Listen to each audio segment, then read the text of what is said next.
கட்சியை வங்கி கணக்கு முடக்கியதால் தேர்தலில் செலவிட எங்களிடம் பணம் இல்லை அப்படின்னு மல்லிகார்ஜுன கார்கே தெரிவிச்சிருக்காங்க. கடந்த சில நாட்களுக்கு முன்னாடி தேர்தல் நிதி பத்திர விவரங்களை தேர்தல் ஆணையத்துக்கிட்ட ஒப்படைக்கணும் அப்படின்னு உச்சநீதிமன்ற தலைமை நீதிபதி சந்திரசூட் தலைமையில 5 நீதிபதிகள் அடங்கிய அமர்வு SBI வங்கிக்கு உத்தரவு போட்டுச்சு.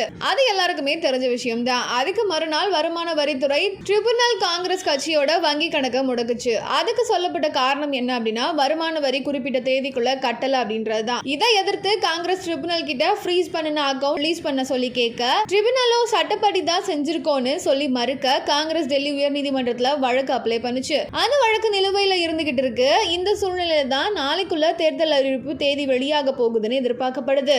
அப்படி தேர்தல் அறிவிப்பு வெளியானா தங்களுக்கு தேர்தல் செலவு பண்ண பணம் இல்லைன்னு, அதனால தேர்தலில் நிற்க முடியாத சூழ்நிலை உருவாகும்னு கொஞ்சம் நேரத்துக்கு முன்னாடி நடந்த செய்தியாளர்கள் சந்திப்புல அகில இந்திய காங்கிரஸ் தலைவர் மல்லிகார்ஜுன் கார்கே சொல்லியிருக்காங்க. இந்த செய்தி நாட்டு மக்கள் கிட்ட காட்டுத்தீ மாதிரி பரவ ஆரம்பிச்சு பெரிய பரபரப்பை ஏற்படுத்திட்டு இருக்கு. தங்களோட வங்கி கணக்கை ஃப்ரீ செஞ்ச பாஜகவை சும்மா விடுமா காங்கிரஸ்? இப்ப உச்சநீதிமன்றத்துல வழக்கு போட்டிருக்காங்க. அது என்ன அப்படின்னா, தேர்தல் நிதி பத்திரத்தின் மூலமா முறைகேடா பல்லாயிரம் கோடி பணம் சட்டவிரோதமா பாஜக வாங்கி இருக்கு. அதுக்கான ஆதாரங்களும் வெளியிடப்பட்டுகிட்டு இருக்கு. முதல்ல பாஜக வங்கி கணக்கு தான் முடக்கி இருக்கணும். ஆனா வருமான வரித்துறை ட்ரிபுனல் மூலமா 2 வருஷத்துக்கு முன்னாடி வருமான வரி தாமதமா கட்டினதுக்காக எங்களோட வங்கி கணக்கை முடக்க சொல்லி மோடி மறைமுகமா உத்தரவு போட்டிருக்காரு. பாராளுமன்ற தேர்தலுக்காக பல்லாயிரம் கோடி செலவு பண்ண பாஜக தயாரா இருக்கும்போது பணமே இல்லாம நாங்க தேர்தல் சந்திக்க முடியாது. அதனால ட்ரிபுனலோட நடவடிக்கையை ரத்து பண்ணணும், சட்டத்துக்கு புறம்பா தேர்தல் நிதி வாங்கின பாஜகவோட வங்கி கணக்கை முடக்கணும்னு இந்த வழக்கை அவசர வழக்கா விசாரிக்கணும்னு காங்கிரஸ் முறையிட்டு இருக்காங்க. நாளைக்கு இந்த வழக்கு விசாரணைக்கு வரும்னு எதிர்பார்க்கப்படுது. பாப்போம் நாளைக்கு பாஜகவோட வங்கி கணக்கு முடக்கப்படுதா, காங்கிரஸ் கட்சியோட வங்கி கணக்கு செயல்பட போகுதா அப்படின்னு.